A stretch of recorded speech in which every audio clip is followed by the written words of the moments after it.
ونستعينه ونستغفره ونؤمن به ونتوكل عليه ونعوذ بالله من شرور أنفسنا ومن سيئات أعمالنا من يهده الله فلا مضل له ومن يضلله فلا هادي له ونشهد أن لا إله إلا الله وحده ونشهد أن سيدنا ومولانا محمد أحمد عبده ورسوله أما بعد فأعوذ بالله من الشيطان الرجيم بسم الله الرحمن الرحيم من عمل صالحا من ذكر أو أنثى وهو مؤمن فلنحيينه حياة طيبة سبحان ربك رب العزة عما يصفون وسلام على المرسلين والحمد لله رب العالمين اللهم صل على سيدنا ومولانا محمد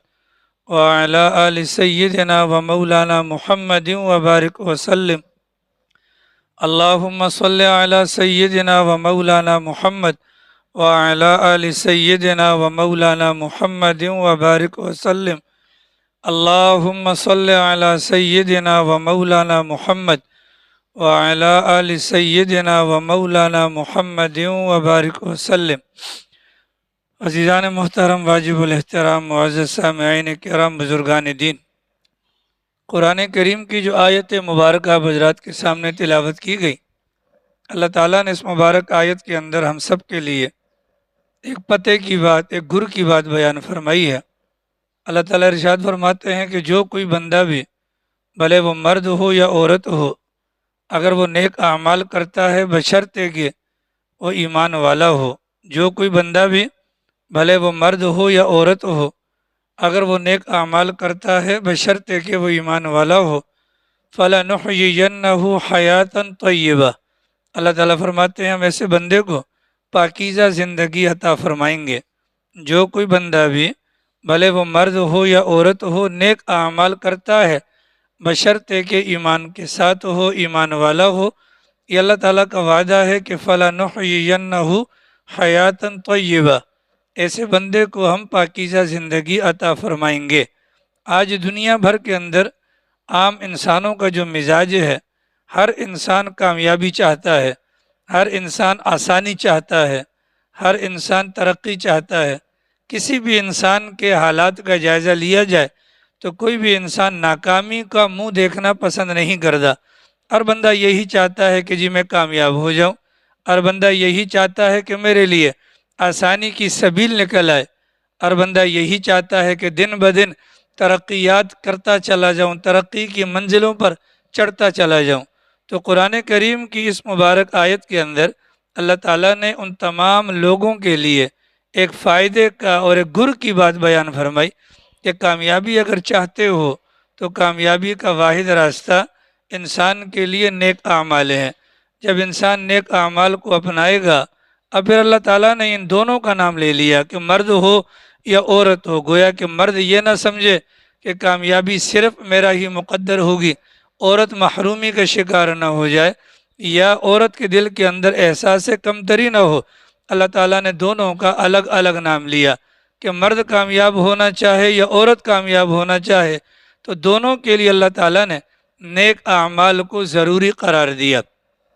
قرآن کریم کی اس مبارک آیت کی روشنی میں جب ہمیں یہ بات معلوم ہو گئی کہ کامیابی کا گر یہی ہے، اب میں اور آپ آج کی اس مجلس کے اندر انشاءاللہ ان باتوں کے بارے میں غور و فکر کریں گے۔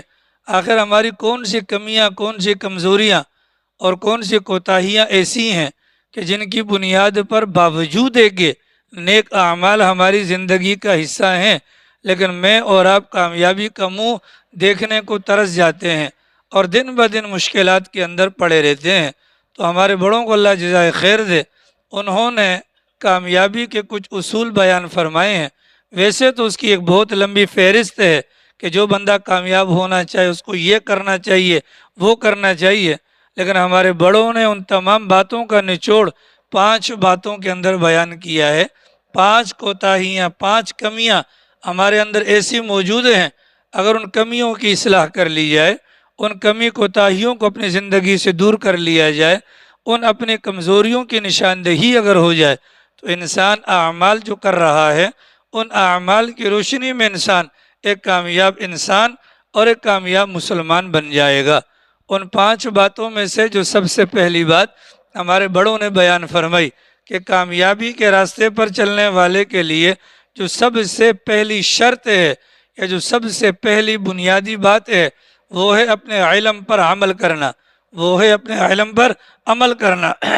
اپنے علم پر عمل نہ کرنے کی وجہ سے انسان کامیابی کے راستے پر چل نہیں پاتا ہے۔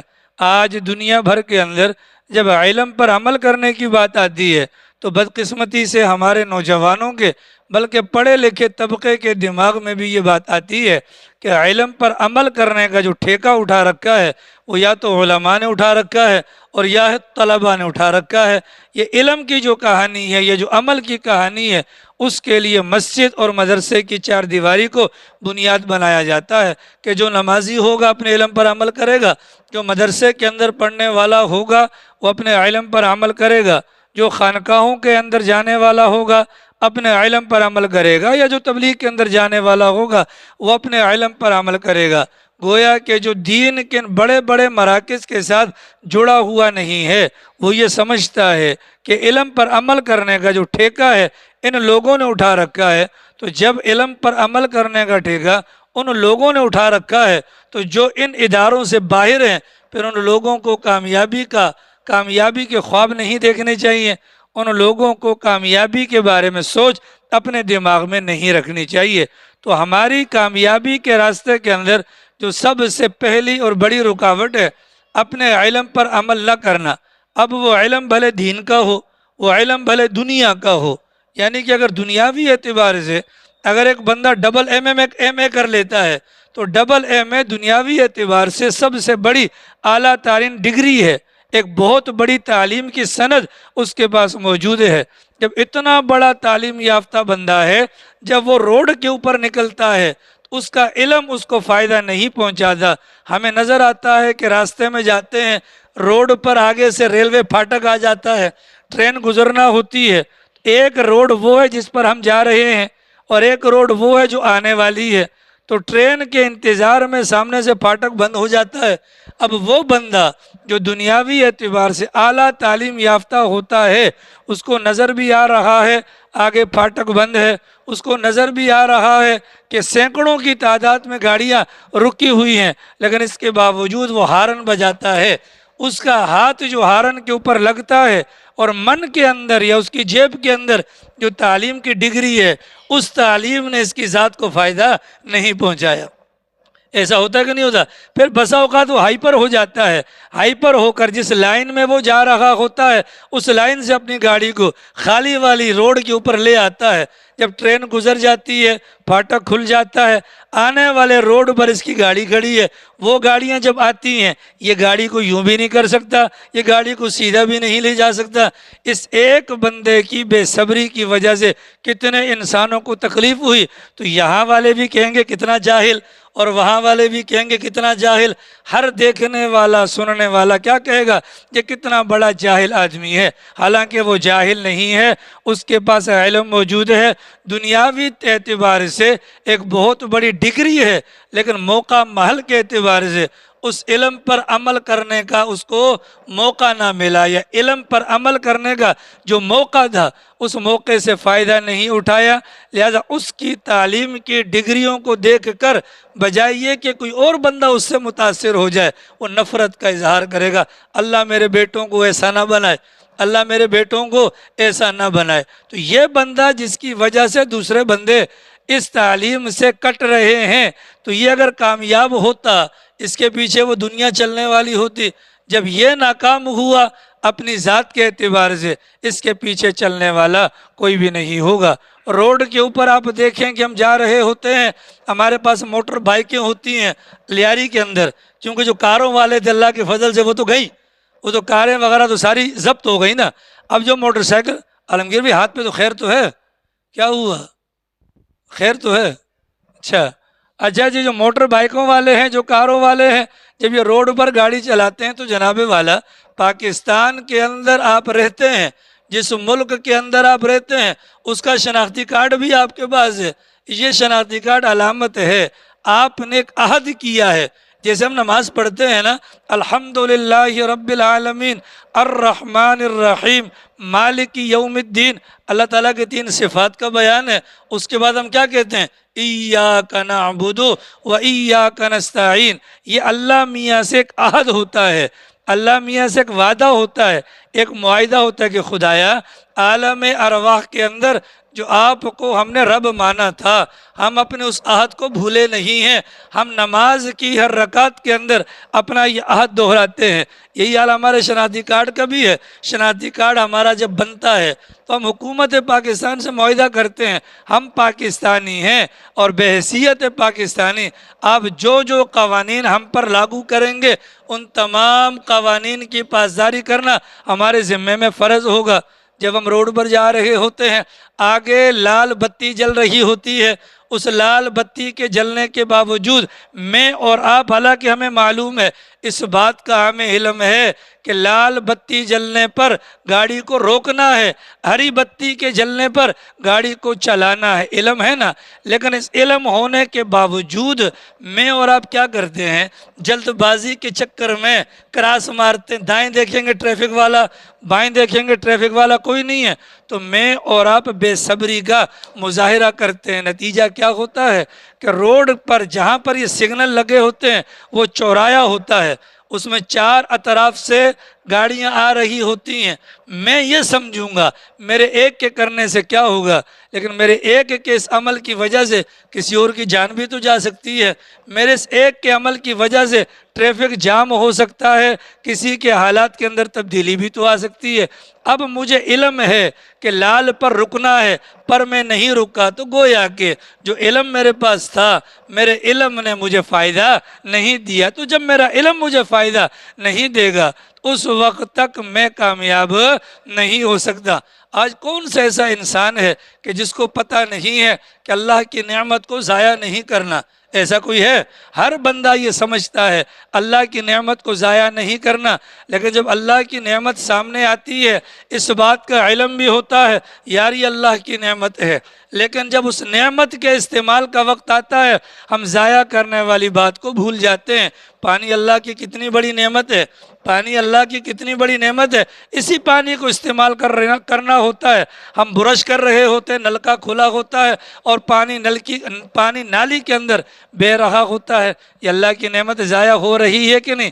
جبکہ ہمیں پتہ ہے، ہمارے علم میں یہ بات ہے کہ یہ پانی اللہ کی نعمت ہے، لیکن جب عمل کرنے کا وقت آیا اس موقع پر ہماری توجہ اس جانب جاتی نہیں ہے۔ علم تو ہے لیکن اس علم کا فائدہ تب ہوگا جب اس علم پر عمل کیا جائے گا۔ اگر علم پر عمل ہو جائے تو اللہ کی نعمت ضائع ہونے سے بچ جائے۔ وضو کرتے ہیں تو وضو کرنے میں کلی کرتے ہیں، پورا نلکا کھولتے ہیں، منہ دھوتے ہیں، منہ کو رگڑتے ہیں، پورا نلکا کھولتے ہیں، مسواک کرتے ہیں، مسواک ایک سنت عمل ہے، اس سنت کو زندہ کرنے کی غرض سے ایک حرام کام یعنی پانی کا ضیاع یا اللہ کی نعمت کی ناقدری جیسا عمل ہم کرتے ہیں۔ اگر کوئی کہے یہ علماء کا کام ہے، نہیں جناب والا، یوں سمجھ لیں کہ علم کے 100 درجات ہیں، ان 100 درجات میں سے ایک درجہ وہ یہ ہے کہ پانی اللہ کی نعمت ہے اور اللہ کی نعمت کی ناقدری نہیں کرنی۔ یہ آپ سب کو پتہ ہے تو مجھے بھی پتہ ہے۔ اگر میں پانی کی ناقدری کروں گا تو میں بھی مجرم ہوں، اگر آپ پانی کی ناقدری کریں گے تو آپ بھی مجرم ہوں گے۔ علم ہے پر علم کے اوپر عمل نہیں ہے تو گویا کہ یہ علم فائدہ نہیں پہنچا رہا۔ آج کون سا ایسا بندہ ہے کہ جس کو معلوم نہیں ہے کہ والدین کی قدر کرنی ہے؟ کون سا ایسا بندہ ہے کہ جسے معلوم نہیں ہے کہ ماں کے پاؤں کے نیچے اللہ نے جنت رکھی ہے اور باپ کی رضا کے اندر اللہ نے اپنی رضا رکھی ہے؟ لیکن سوال یہ ہے کون کون سے ایسے لوگ ہیں ان فضائل کا علم ہونے کے باوجود ان پر عمل پیرا ہوتے ہیں؟ کوئی بھی نہیں ہوتا۔ تو ہمارے بڑوں نے فرمایا اپنے علم پر عمل نہ کرنا یہ اس بات کی علامت ہے یہ بندہ ساری زندگی جو کچھ جمع کرتا رہے گا وہ معلومات ہوں گی، وہ علم نہیں ہوگا۔ تو جو معلومات ہوتی ہیں ان معلومات کا انسان کو فائدہ نہیں ہوتا۔ کل قیامت والے دن سب سے پہلا سوال علم کے بارے میں ہوگا۔ جی جناب والا، آپ نے جو علم حاصل کیا تھا اس علم پر عمل کتنا کیا تھا؟ آج اگر میں گاڑی چلاتے ہوئے اگر وہ لال بتی کے جلنے کے باوجود اگر گاڑی کو بھگاتا ہوں اور مجھے پولیس والے پکڑ لیتے ہیں، میرے پاس کوئی جواب ہوگا؟ بولیے۔ وہ مجھے کہے گا تم اندھے ہو، میں کہتا ہوں نہیں۔ وہ مجھے کہے گا کہ تمہیں معلوم ہے کہ لال بتی پر گاڑی کو روکنا تھا، میں کہتا ہوں جی۔ وہ کہے گا پھر گاڑی آگے کیوں چلائی؟ اس کیوں کا جواب میرے پاس نہیں۔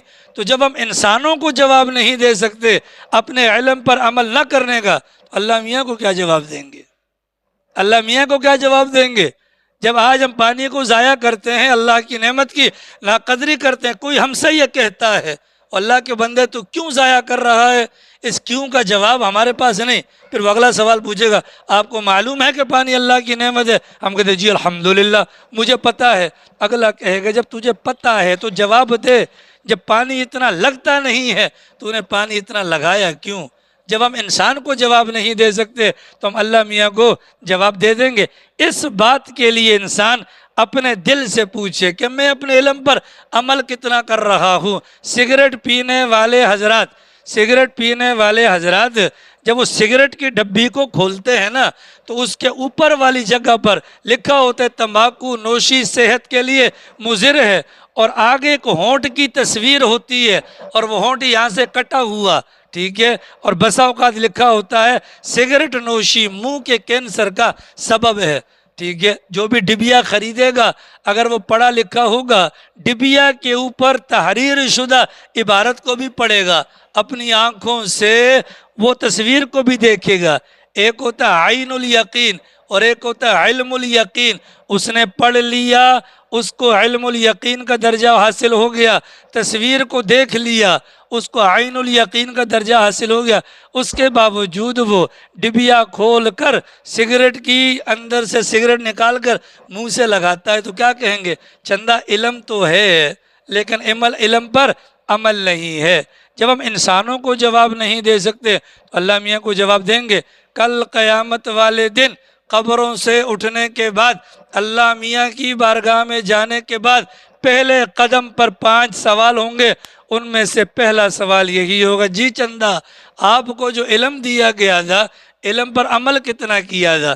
اب ہم اپنے دل سے پوچھ لیں یار مجھے کتنی باتوں کا علم ہے اور میں نے کتنا اپنی ان باتوں پر عمل کیا؟ مجھ سے نہ پوچھیں، ان سے نہ پوچھیں، اپنے دل سے پوچھیں۔ اللہ قرآن میں فرماتے ہیں بل الانسان علی نفسہ بصیرہ، انسان اپنے نفس کا بہترین گواہ ہے۔ انسان دوسرے سے جھوٹ بولے گا پر انسان کا دل انسان سے کبھی بھی جھوٹ نہیں بولے گا۔ ہم میں سے سب کو علم ہے کہ نہیں جناب کہ فجر کی نماز فرض ہے؟ بولو۔ اگر فجر کی نماز کا علم ہو جانے کے باوجود فجر کی نماز نہیں پڑھی تو بتلائیے علم پر عمل ہوا؟ ہمیں معلوم ہے کہ بالغ ہو جانے کے بعد اولاد پر بھی نماز فرض ہو گئی۔ اگر ہماری اولاد نماز کو نہیں آتی، اگر اولاد نماز کو نہیں آتی اور میرا من اس کی جانب متوجہ نہیں ہوتا تو میرے علم پر عمل کا موقع مجھے ملا پر میں نے اس کو حاصل نہیں کیا۔ آپ حضرات کی اطلاع کے لیے عرض ہے شیطان کو اللہ نے بڑا علم دیا تھا، اتنا علم دیا تھا کہ 14 علوم پر ماہر تھا۔ کتنے؟ 14 علوم پر ماہر۔ انسانوں میں سے جو بندہ 14 علوم پر ماہر ہو جائے وہ اس قابل ہوتا ہے قرآن کریم کی تفسیر لکھ سکے۔ 14 علوم پر ماہر تھا شیطان، ٹھیک ہے، لیکن کیا ہوا جناب والا؟ کیا ہوا؟ اس کے علم کا تقاضا تو یہ تھا جب رب نے کہا سجدہ کر، اس کو تو فرشتوں سے پہلے جھک جانا چاہیے تھا۔ آج تک آپ نے نہیں سنا ہوگا جبرائیل امین کو 14 علوم پر مہارت تھی، لیکن شیطان کے بارے میں سنا۔ اتنا زیادہ علم رکھنے کے باوجود بھی راندہ درگاہ کیوں ہوا؟ علم تھا، عمل کرنے کا موقع آیا، اس علم نے اس کے اندر سریا گھسیڑ دیا، اس کی گردن اونچی ہو گئی۔ اللہ میاں کو بھی چیلنج کرنے لگا، اے اللہ یہ کیسی بات کر رہے ہیں آپ؟ میں آدم کو سجدہ کروں؟ آدم مجھے سجدہ کرے بھائی۔ آدم کس کو سجدہ کرے؟ آدم شیطان کو سجدہ کرے؟ آدم کس کو سجدہ کرے؟ ہاں ٹھیک ہے نا، ہونا تو یہ چاہیے تھا آدم مجھے سجدہ کرے، میں کیوں سجدہ کروں؟ اکڑ آ گئی نا، ایسے علم کا کیا فائدہ؟ بولو، جیسے سگریٹ پینے والا ڈبیا پر دیکھنے کے باوجود وہ سگریٹ کو منہ سے لگاتا ہے، اس کے علم میں اور شیطان کے علم میں کوئی فائدہ نہیں۔ اور اللہ نے پیغمبر کے ذریعے سے یہ بات ہمارے دماغوں تک پہنچوائی ہے۔ چندہ کامیاب ہونا چاہتے ہو، جو علم ہے تمہارے پاس اس پر عمل کر لو، جو علم ہے تمہارے پاس اس پر عمل کر لو، اور اگر عمل نہیں کرو گے پھر کامیابی کے سہانے خواب دیکھنا چھوڑ دو۔ اگر کامیاب ہونا چاہتے ہو، ہر بندے کو علم ہے، دائیں ہاتھ سے کھانا، دائیں ہاتھ سے پینا، 3 سانس میں پینا، بیٹھ کر پینا، بسم اللہ پڑھ کر پینا، اینڈ میں الحمدللہ کہنا، یہ ساری باتیں پتہ ہے نا؟ علم ہے کہ نہیں ہے؟ لیکن اس علم پر عمل نہ ہونے کا نقصان کیا ہوتا ہے؟ جتھے دی کھوتی اتھی مڑ کھلوتی، جہاں سے ہم چلے تھے آج تک وہیں پر ہیں۔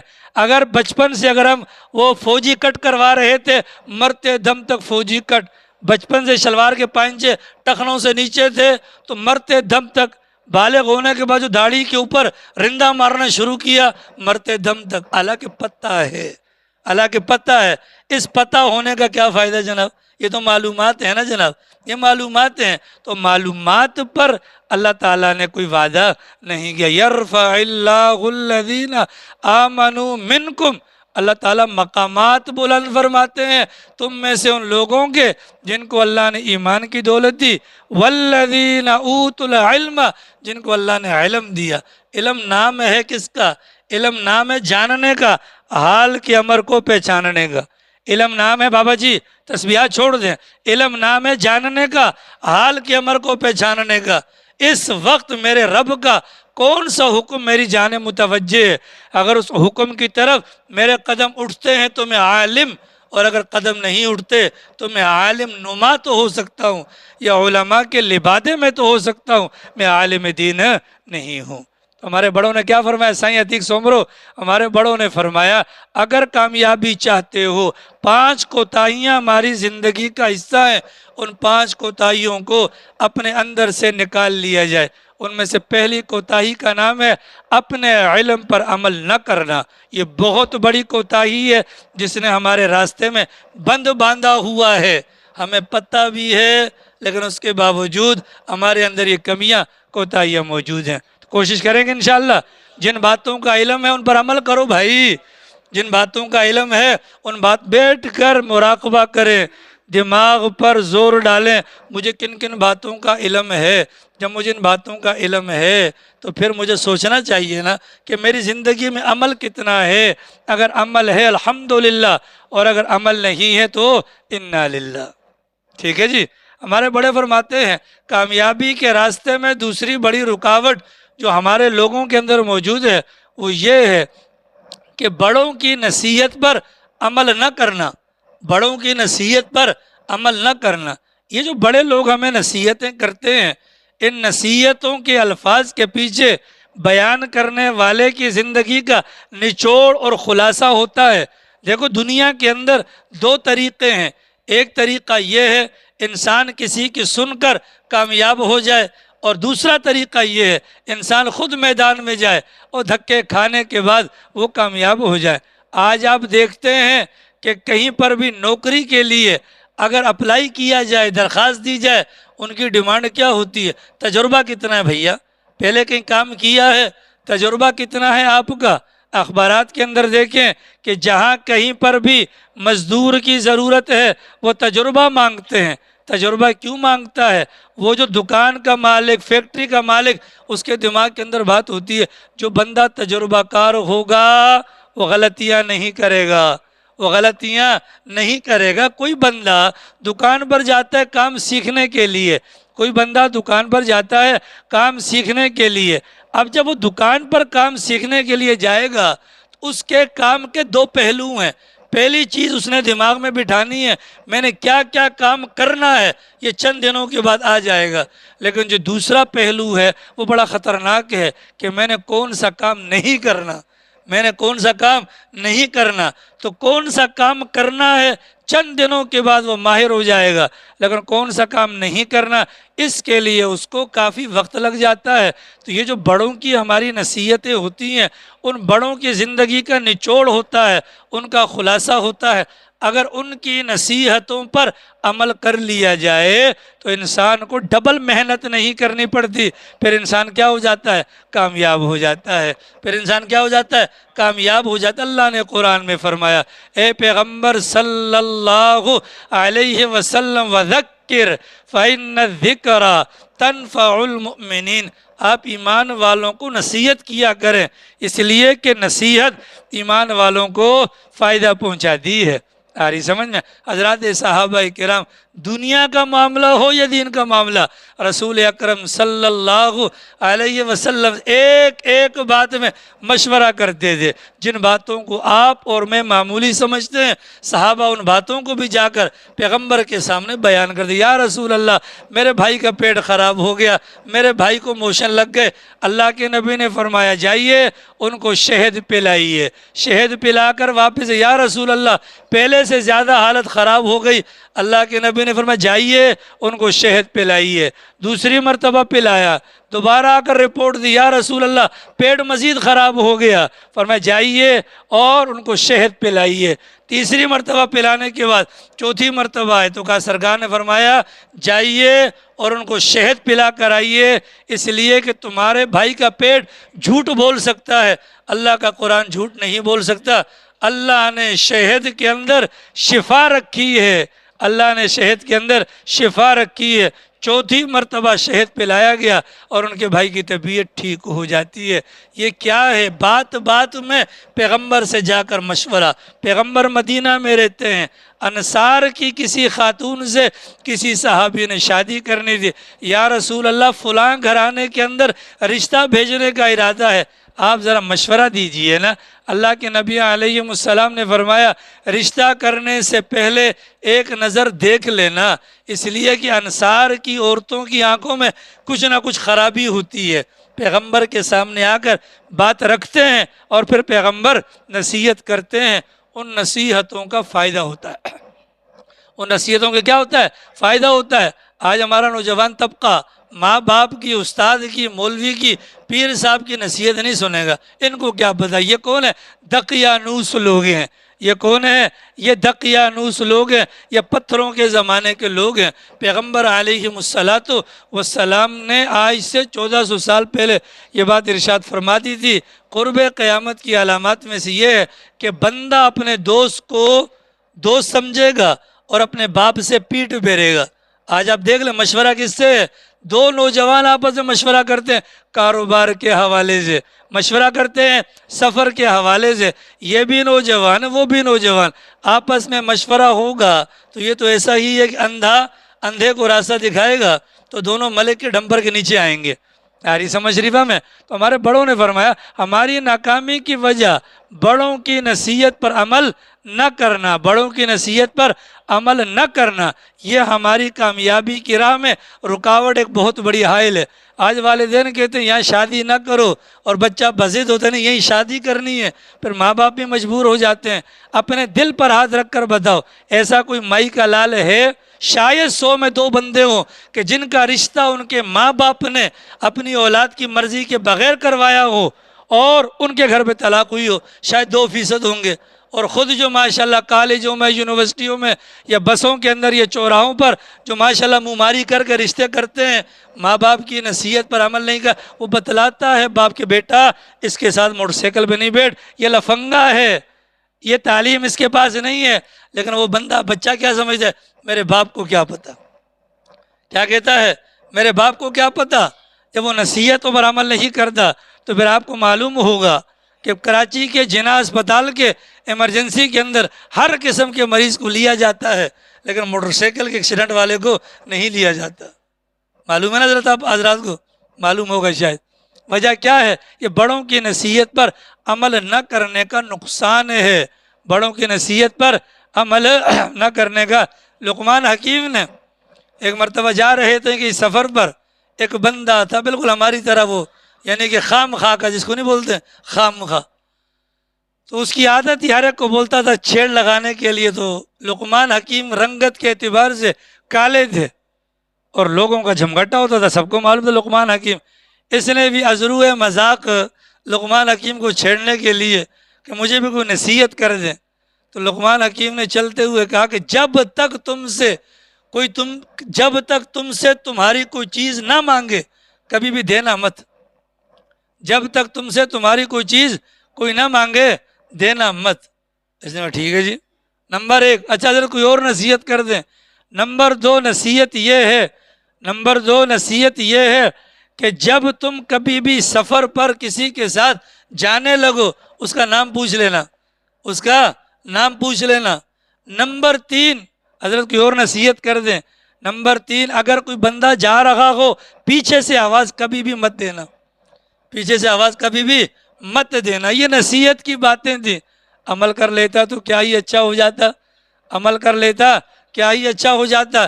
ان تینوں باتوں کو دماغ میں تو رکھ لیا لیکن وہ ہماری طرح والا علم تھا. بات ہے عمل کی بات جب آئے اس موقع پر اس نے عمل نہیں. اللہ کی شان. بادشاہ وقت کا چاقو گم گیا.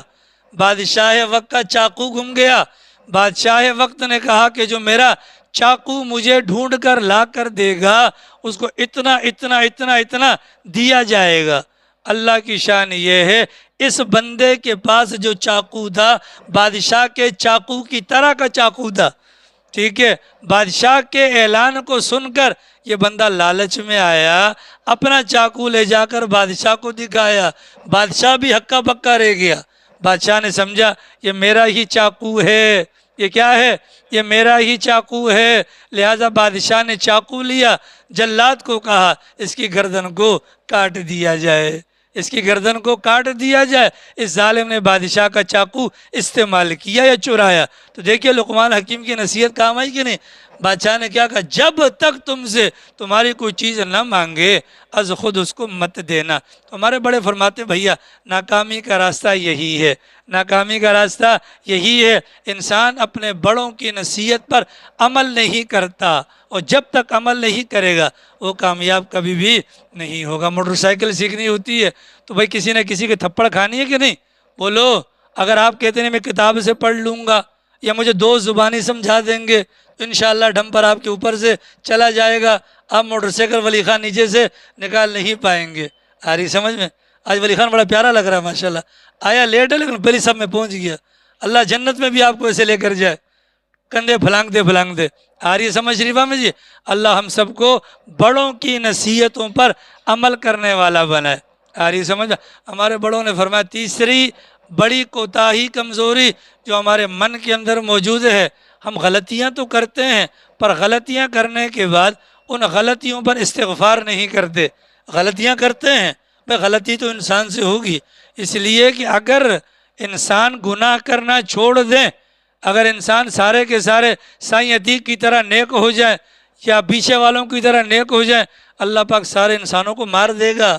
اللہ ایک ایسی مخلوق کو پیدا کرے گا جو غلطیاں بھی کرے گی، اللہ سے معافیاں بھی مانگے گی. ٹھیک ہے. انسان سے غلطی ہو جاتی ہے.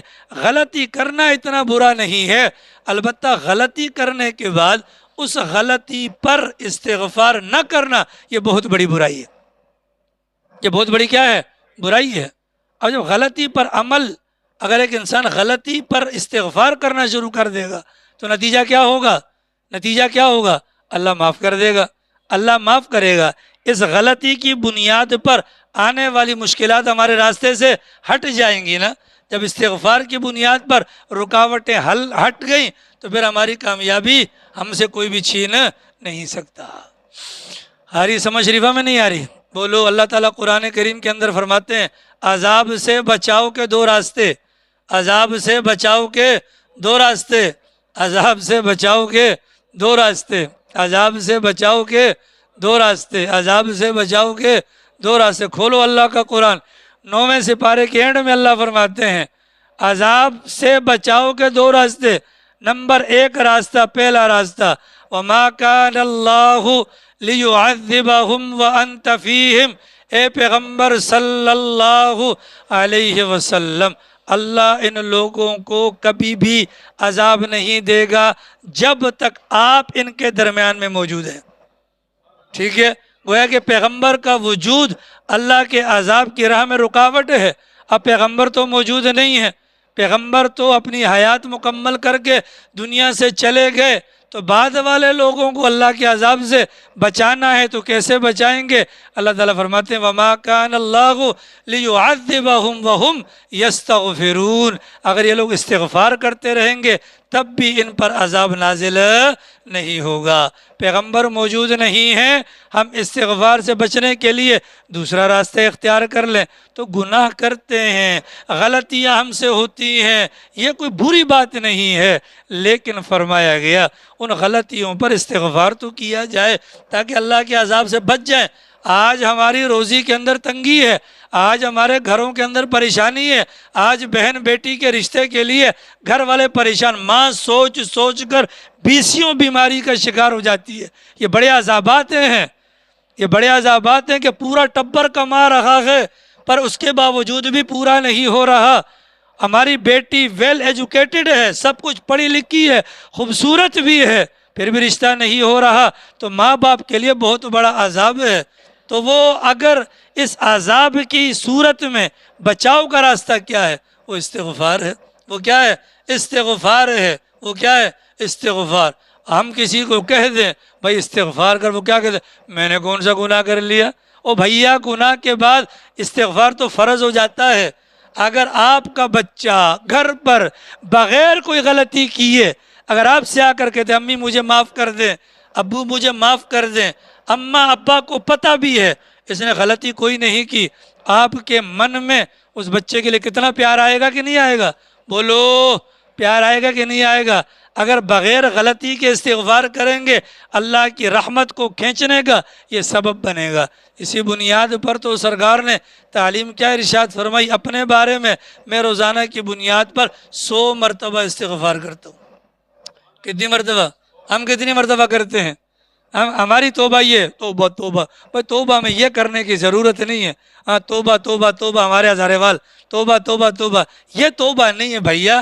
اصل توبہ تو یہ دل سے اس کام کو غلط سمجھا جائے، اتنا دکھ ہو ہمیں غلطی پر جتنے جوان بیٹے کے مرنے پر دکھ ہوتا ہے، پھر اللہ معاف کرے گا، پھر اللہ معاف کرے گا. جیسے اگر بینک سے پیسے نکالو، اگر ڈاکو اگر لاکھ روپے چھین لے کتنا دکھ ہوگا؟ بولو کتنا دکھ ہوگا؟ اتنا دکھ اگر گناہ پر ہوگا تو رب کعبہ کی قسم یہ چیز یعنی استغفار والی پھر یہ ہمارے عذاب کے راستے میں حائل رکاوٹوں کو یا کامیابی کے راستے میں حائل رکاوٹوں کو دور کرنے کا سبب بنے گی. یہ جو ہم کرتے ہیں استغفر اللہ، حضرت لدھیانوی صاحب نے لکھا ہے یہ بھی اللہ کی غنیمت ہے یار کہ چلو زبان کی نوک پر استغفار ہے، لیکن اس استغفار پر وہ کچھ نہیں ملے گا. اس استغفار پر اگر ہم یہ سمجھتے ہیں ہمارے گھر کی پرانی چکی خود بخود آٹا نکالنا شروع کر دے، نہیں ہوگا. اس استغفار پر جو زبان کی نوک سے ادا کیا جا رہا ہے اگر ہم سمجھیں کہ ہمارے گھر کے پانی کے ٹینک کے اندر خود بخود پانی بھر جائے، یہ نہیں ہوگا. آ رہی سمجھ میں؟ ہاں، دائیں بائیں والوں کو جگاتے رہا کریں. چند لوگ سن رہے ہوتے ہیں اور باقی ماشاءاللہ وہی ابا نے بہت کچھ سمجھا دی ہے اسی پر چل رہے ہوتے ہیں. آ رہی سمجھ میں؟ اپنے علم پر عمل نہ کرنا کبھی بھی کامیاب نہیں ہو سکیں گے. بڑوں کی نصیحت پر عمل نہ کرنا کبھی بھی کامیاب نہیں ہو سکیں گے. نمبر 3، بولو نمبر 3 کیا بتایا؟ غلطی پر استغفار نہ کرنا، یہ ہم کبھی بھی کامیاب نہیں ہو سکیں گے. اور نمبر 4 ہمارے بڑوں نے فرمایا اللہ کی نعمت کی ناقدری کرنا. اللہ کی نعمت کی ناقدری کرنا.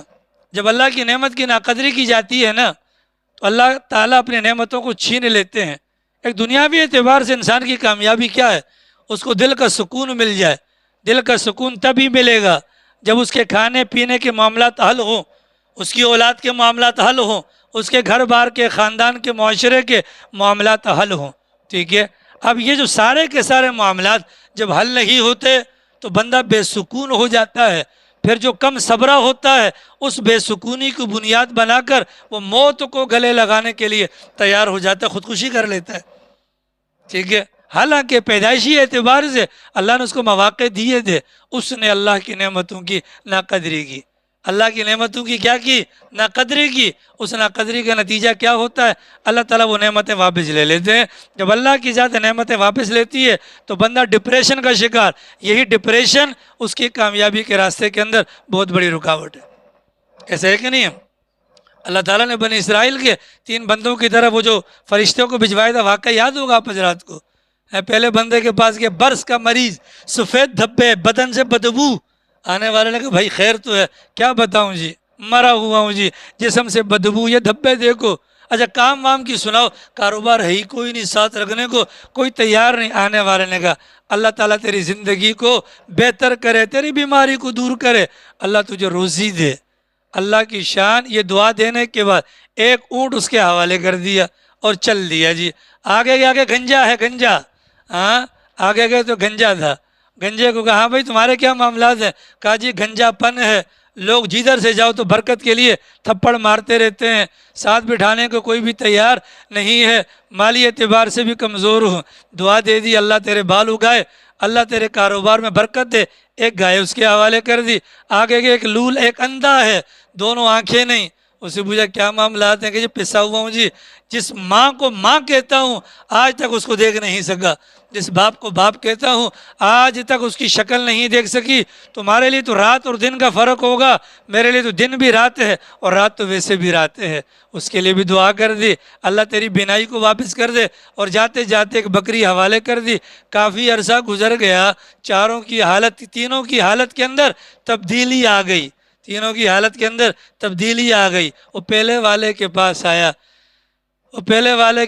بھیک مانگ دو اللہ کے نام پر دے دے۔ اس نے کہا میرے پاس ٹائم نہیں ہے۔ او بھائی خدا کے بندے سوچ، کل تک تیرا بھی یہی حال تھا کہ تو بھکاری۔ اس نے ہمارے لیاری والوں کی طرح بیان نہیں الحمدللہ، ہماری امی تو ڈیفینس میں برتن مانجتی تھی پرانے علاقے میں، اب ذرا لیاری میں آ کے ہم ذرا بڑے وہ ہو گئے، آ رہی سمجھ میں؟ اس نے آ کے اس نے کہا نہیں بھائی پاگل ہو گیا، غلط اطلاع ملی ہے، میں تو جدی پوچھتی الحمدللہ کھاتا پیتا آدمی ہوں، ٹھیک ہے کوئی بیماری نہیں تھی۔ بھائی اللہ نے کوئی بیماری نہیں تھی، چل پرے ہٹ۔ آج کل حالات بڑے ٹائٹ ہیں، ڈالر 285 کا ہو گیا، میں تجھے دوں تو اپنا کیا کروں گا؟ 285 کا ڈالر ہے نا، خدا کی قسم اللہ کرے ڈالر 500 کا ہو جائے، بولو آمین۔ ہمارے کہنے سے کہ کم ہو جائے گا یا ہماری دعاؤں سے بڑھ جائے گا؟ بولو نا، رونے والے روئیں گے۔ جس وقت ڈالر 98 روپے کا تھا نا، یہ رونے والوں کی شکلیں میں آج بھی جانتا ہوں، تب بھی روتے تھے۔ اب 285 کا ہو گیا تب بھی رو رہے ہیں، یہ 500 کا ہوگا تب بھی روئیں گے، اور جائیں گے مرتے وقت حسین بھائی کے پاس کفن لینے کے لیے، اس کفن کے پیسے بھی نہیں دیتے۔ خدا کی قسم یہاں مسجد میں اعلانات ہوئے ہیں عزت دار لوگوں کے لیے، بھئی ایک مسلمان کا انتقال ہو گیا ہے، اس کے کفن کے لیے تعاون کرے۔ ابھی حسین کو کھڑا کرو، کتنوں کے کفن کے پیسے بقایا ہوں گے؟ تو رونے کی تو عادت ہے۔ حسین بھائی سے میں نے کہا ہے کہ جہاں آپ کفن کے دستانے بناتے ہیں نا، 2-3 جیب بھی بنایا کریں، بڑا فائدہ ہوگا اندر، تاکہ ان کا نظام لوگوں کو چل جائے۔ آ رہی سمجھ میں؟ تو کیا کہا اس نے؟ کچھ نہیں ہے جی، ہمارے پاس کچھ نہیں ہے۔ جب ہم تو جدی پوچھتے تھے، اس نے آگے سے کہا ٹھیک ہے جی، اللہ تجھے ویسا ہی کر دے جیسا کہ پہلے تھا۔ تو وہ تو سب دعاؤں کی برکت سے چلا تھا نا، اونٹوں کا ریوڑ تھا یکدم مر گیا۔ اللہ اکبر، مالدار آدمی غریب ہو جائے ویسے ہارٹ اٹیک آ جاتا ہے اس کو، لیکن وہ تو آزمائش میں تھا، اللہ نے مارنا نہیں تھا، وہیں پر اسی بیماری کے اندر دوبارہ مبتلا کر دیا۔ اور گنجا بھی اپنی اوقات بھول گیا تھا، اسی قسم کا بیانیہ دیا۔ البتہ جو اندھا تھا اوقات نہیں بھولا تھا، اوقات نہیں بھولا تھا۔ اس نے کہا بالکل تو نے سچ کہا، ایک اللہ کا بندہ آیا تھا، اس کی دعا کی برکت سے، اور اس نے ایک بکری دی تھی، اللہ نے مجھے اتنی برکت دی۔ تو یہ اللہ کی نعمت کی قدردانی تب کریں جب وہ نعمت موجود ہے نا۔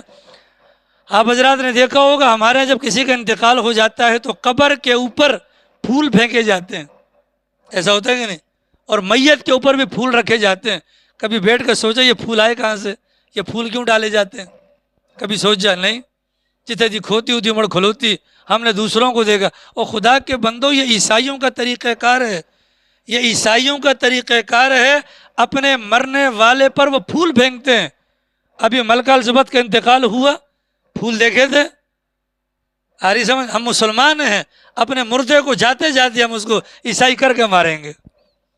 آ رہی سمجھ میں؟